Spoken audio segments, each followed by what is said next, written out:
ജയിലിലൊക്കെ നിന്ന സമയത്തൊക്കെ എങ്ങനെയാ ആ ഒരു ശക്തി ശാലുനിൽ കിട്ടിയത്? അവിടെ ഈ പ്രാർത്ഥന ഉണ്ടായിരുന്നു. എന്നും ഈ ജയിലിൽ പ്രാർത്ഥിക്കാൻ പള്ളിയിൽ നിന്ന് ആൾക്കാർ വരുന്നു, ക്രിസ്ത്യൻസ് വരുമായിരുന്നു. ഞാൻ അതിനെ ഇങ്ങനെ കയറുമായിരുന്നു, ഞാൻ അവിടെ പോവായിരുന്നു. അവിടെ പോയപ്പോൾ എനിക്ക് ഭയങ്കര ഒരു പോസിറ്റീവ് ഇതായിരുന്നു.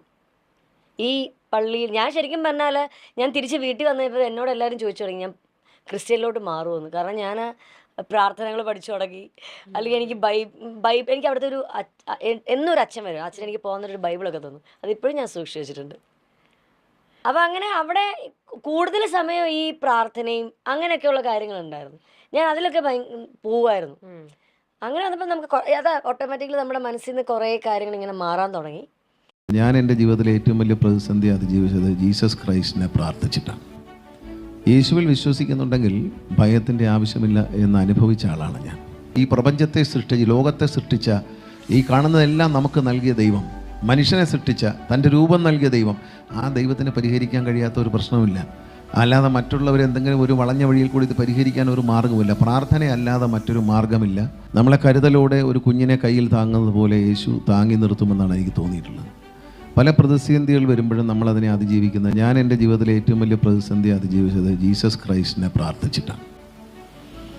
ഞാൻ എൻ്റെ ജീവിതം വഴിമുട്ടി പോകുമെന്നെല്ലാവരും വിചാരിച്ചു. ഇവിടെ വെച്ച് അവസാനിച്ചു എന്ന് കരുതിയ ഘട്ടങ്ങളുണ്ടായിരുന്നു. രാഷ്ട്രീയമായി എന്നെ നശിപ്പിച്ചു എന്ന് ചിന്തിച്ചവരുണ്ട്. പക്ഷെ അവിടെ നിന്നെല്ലാം എന്നെ കൈപിടിച്ച് കൊണ്ടുവന്നത് യേശു ക്രിസ്തുവാണ് എന്ന് ഞാൻ എപ്പോഴും പറയാറുണ്ട്. അതിലെനിക്ക് എൻ്റെ അമ്മയും എൻ്റെ അച്ഛനും ഞാനും യേശുവിൽ വിശ്വസിക്കുന്നു. ഞാനത് പറയുന്നതിൽ എനിക്ക് അഭിമാനമുണ്ട്. കാരണം പ്രാർത്ഥിക്കുമ്പോൾ എൻ്റെ ആഗ്രഹങ്ങളോ ആവശ്യങ്ങളോ ഒന്നും ഞാൻ പറയാറില്ല. എനിക്ക് സമാധാനം തരണമെന്ന് യേശു തൻ്റെ ശിഷ്യർക്ക് വാഗ്ദാനം ചെയ്ത ആ സമാധാനം എനിക്ക് തരണം എന്ന് മാത്രമേ ദൈവത്തോട് അപേക്ഷിക്കാറുള്ളൂ. ആ അപേക്ഷ കേൾക്കുന്നുണ്ട്. ലോകത്തെ ഏറ്റവും വലുത് രോഗമില്ലാത്ത, പ്രശ്നങ്ങളില്ലാത്ത, അനാവശ്യമായ ആഗ്രഹങ്ങളുള്ളപ്പോഴാണ് ദുഃഖം ഉണ്ടാകുന്നത്. അത്തരം ആഗ്രഹങ്ങളില്ലാത്ത ഒരു നല്ല മാനസികാവസ്ഥ തരുന്ന ദൈവത്തിന് നന്ദിയാണ്. അദ്ദേഹം എന്നൊക്കെ ഒരു നല്ല 2 വാക്ക് പറഞ്ഞു. ഞാൻ KSRTC നല്ല നിലയിൽ മുന്നോട്ട് മാറ്റിയെന്ന് പറഞ്ഞു. എന്നോട് പലരും ചോദിക്കാറുണ്ട് ഈ ഐഡിയ ഒക്കെ എവിടെ നിന്ന് കിട്ടുന്നത്. സത്യം ഞാൻ നിങ്ങളത് പറയട്ടെ, എൻ്റെ ഉള്ളിലേക്ക് ജീസസ് ക്രൈസ്റ്റ് ഐഡിയാസ് പറഞ്ഞു തരും. ഞാൻ എൻ്റെ കൂടെയുള്ള ഉദ്യോഗസ്ഥന്മാർ എന്നോട് ഞാൻ പറഞ്ഞു യേശു എന്നോട് സംസാരിക്കും. അപ്പോൾ ഇങ്ങനെ ചിലപ്പം ആഹാരം കഴിക്കുമ്പോൾ, ചിലപ്പോൾ കിടക്കുമ്പോഴായിരിക്കും, ചിലപ്പോൾ കുളിക്കുമ്പോഴായിരിക്കും, അല്ലെങ്കിൽ വണ്ടിയിലിരിക്കുമ്പോഴായിരിക്കും പെട്ടെന്ന് ഒരു ഐഡിയ വരും. ആ ഐഡിയ അപ്പം തന്നെ വിളിച്ച് പറഞ്ഞ് നടപ്പിലാക്കും. ആ നടപ്പിലാക്കുമ്പോൾ അത് വിജയിക്കുന്ന എന്തെന്നുകൊണ്ട് വന്നാൽ ഈ ഐഡിയ ആരുടേതാണ്? ഗണേഷ് കുമാറിൻ്റെ അല്ല, ദൈവത്തിൻ്റെതാണ് എന്നുള്ളതാണ്. മനസ്സിലായോ? എന്തുകൊണ്ടാണ് ഐഡിയ വിജയിച്ചത്? നമ്മുടെ പല ഐഡിയകളും പൊട്ടിപ്പൊളിഞ്ഞ് പാളീസായി പോകും. പക്ഷേ ദൈവം നിർദ്ദേശിക്കുന്ന ആശയങ്ങൾ, ഐഡിയകൾ അത് വിജയിക്കും. അത് പറയുമ്പോൾ നിങ്ങൾ വിശ്വസിക്കണമെന്നല്ലേ, ഇത് കേൾക്കുന്നവർ അതിനെ പരിഹസിക്കുന്നവന്മാരും കാണും. അതിലൊന്നും എനിക്കൊരു വിഷമമില്ല. ദൈവത്തിനെ പുകഴ്ത്തി പറഞ്ഞുകൊണ്ട് പരിഹാസം ഏൽക്കുന്നത് സന്തോഷമുള്ള കാര്യമാണ്. അതൊരു ഒരു അനുഗ്രഹമായി ഞാൻ കരുതുന്ന ஆளாണ്. சார், நம்ம பேட்டியோட கடைசி பகுதி வந்துட்டேன். அதாவது இந்த உலகத்துல நீங்க சந்திக்க ஆசைப்படும் நபர் யார்? என்னுடைய வாழ்க்கையில suppose if I'm alive, but there is a prediction that Jesus Christ is going to come back, and maybe I would love to meet him. നേരത്തെ പറഞ്ഞല്ലോ, എത്ര വർഷത്തിന് ശേഷമാണ് കുട്ടികളുണ്ടായത്? 8 വർഷത്തിന് ശേഷമാണ് കുട്ടികളുണ്ടായത്. പക്ഷെ അതിന്റെ കൂടെ ഒരു അഡീഷണൽ ആയിട്ടുള്ള ഒരു വാക്കും കൂടെ ആഡ് ചെയ്യും. എന്താണ്? പ്രാർത്ഥനയിൽ യേശു തന്നതാണ് പറഞ്ഞത്. അതെന്താണ് അങ്ങനെ പറയാൻ കഴിയും? ഞങ്ങൾ ബൈ ബർത്ത് 2 പേരും ക്രിസ്ത്യൻസ് ആണ്. യേശുവിനെ കുറിച്ച് ചെറുപ്പകാലം മുതലേ കേട്ട് വളർന്നവരാണ്. പക്ഷേ എങ്കിൽ ഞങ്ങൾക്ക് കുഞ്ഞാകാൻ ഒരുപാട് ലേറ്റ് ആയപ്പോൾ ഉള്ള ആ ഒരു കാലഘട്ടത്തിൽ നമ്മൾ ഒരുപാട് ദൈവത്തോട് കൂടുതൽ അടുക്കാൻ സാധിച്ചു. ഞാൻ പറയുകയാണെങ്കിൽ ഒരു 4-5 വർഷം ട്രീറ്റ്മെന്റ് കുറെ അങ്ങനെയൊക്കെ ആയി. 2000 പോവാം.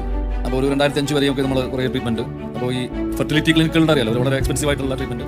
അപ്പോൾ ആ സമയത്തൊക്കെയാണ് ശരിക്കും നമ്മൾ സിനിമയിൽ വളരെ സജീവമായിട്ട് നിൽക്കുന്ന ഒരു സമയമാണ്. അപ്പോഴാണ് ഈ കുഞ്ഞുങ്ങളില്ലാത്ത ഒരു അവസ്ഥ വരുന്നു. അപ്പോൾ സിനിമയിൽ നമ്മൾ കുറച്ചൊക്കെ ഒന്ന് മാറി നിൽക്കേണ്ട ഒരു ഘട്ടം വരുന്നു ഈ ട്രീറ്റ്മെന്റിന്റെ ഒക്കെ ഭാഗമായിട്ട്. നമ്മുടെ വ്യക്തിപരമായിട്ടുള്ള കാര്യമാണ്, പലപ്പോഴും നമ്മൾ ഡിസ്പോസ് ചെയ്യാറില്ലാത്തൊരു കാര്യമാണ്. അങ്ങനെ അത്രയും വളരെ ഇതായിട്ട് ചോദിച്ചതുകൊണ്ട് അത് പറയുകയാണ്. ഒടുവിൽ ഈ ഡോക്ടേഴ്സ് പറയുകയാണ്, ഇനിയിപ്പോൾ ഞങ്ങൾക്ക് എല്ലാം ഇതിനകത്ത് മാറില്ല, അതെല്ലാം നമ്മൾ നോക്കി, പക്ഷേ ഇനിയിപ്പോൾ നിങ്ങൾ ഒരു കാര്യം ചെയ്ത് നിങ്ങൾ പ്രാർത്ഥിക്കും, ദൈവത്തിന് ചിലപ്പോൾ എന്തെങ്കിലും അത്ഭുതം പ്രവർത്തിക്കാൻ പറ്റുമെന്ന് ഡോക്ടേഴ്സ് നമ്മളോട് പറയുക. ദൈവം എന്നുള്ള ഒരു കൺസെപ്റ്റ് ഒരു ശരിക്കും നമ്മൾ അതിനെക്കുറിച്ച് കൂടുതൽ ഇങ്ങനെ ചിന്തിക്കാൻ തുടങ്ങിയതിൻ്റെ ഒരു ഇത് അവിടെ നിന്നാണ്. ഏറ്റവും വലിയ ജ്ഞാനം ദൈവത്തെക്കുറിച്ച് അറിയുന്നത്.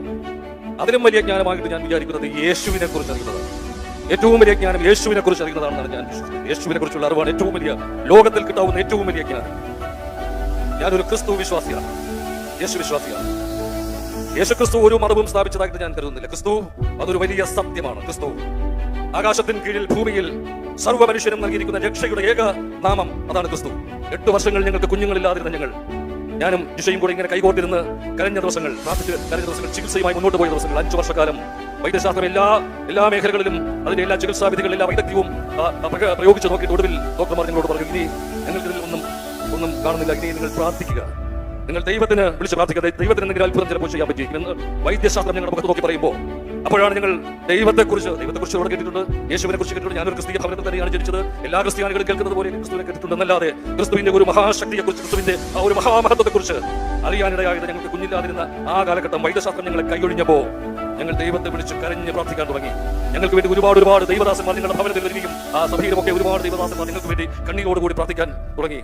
അങ്ങനെ 5 വർഷങ്ങൾക്ക് ശേഷം പ്രാർത്ഥനയിൽ ഒരു വൈദ്യശാസ്ത്രത്തിന്റെയും സഹായമില്ലാതെ, വൈദ്യശാസ്ത്രം പൂർണ്ണമായും ഈ കാര്യത്തിൽ കൈയൊഴിഞ്ഞ ഞങ്ങൾക്ക് സർവശക്തനായ ദൈവം, യേശുവിനോട് ഞങ്ങൾ പ്രാർത്ഥിച്ചതിന്റെ പ്രാർത്ഥനയുടെ ഉത്തരമായി 8ാമത്തെ വർഷം ഞങ്ങൾക്ക് ഒരു കുഞ്ഞിനെ എന്റെ സർവശക്തനായ ദൈവം നൽകി. അതൊക്കെ എന്റെ ആ കാലത്ത്, ഇപ്പോൾ എന്റെ കുഞ്ഞ് 3ാം ക്ലാസ്സിൽ പഠിക്കുകയാണ്.